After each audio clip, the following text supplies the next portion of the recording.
Welcome. My name is Vince, and today I want to talk about the Vband interface. Mine just arrived in the mail, and I'm going to open it up. We'll connect it, and we'll give it a try. Now, taking it out of the package, I see I got the wire, which let me open that up. It's about 2 foot long. I don't know if you can see the whole thing in the picture.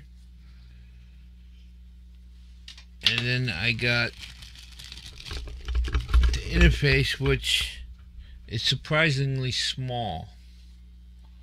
Where's the camera? I thought it would be much bigger than this. You got the end where the USB connects to the computer, and then you got the other end with the 3.5 millimeter for the key. So let's get it connected. Okay, once you connect it to the computer, you'll see it lights up with a pretty blue LED. Now I got the key plugged into it, and we're going to hop over to Vband and see how it works. Okay, here we are on Vband. Now the first thing you may want to do is go into settings, and here you got your volume, your keyer speed, your tone. This is how many characters it'll decode. 80 is usually plenty, but if you're going to be in a QSO, you can bump it up a little. The latency, 750 is recommended, so that's where I leave it.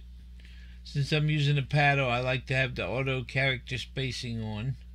Now you also have a QSOBT that you could have a basic QSO with, where you exchange like a canned QSO.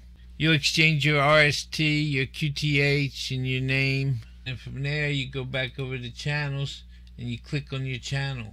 And I'm just going to pick a practice channel for now, and see how it sends.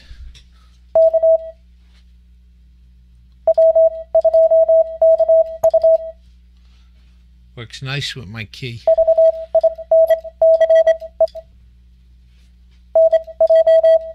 It allows you to use your key with Vband. That's all there is to it.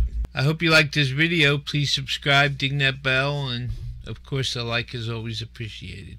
73s.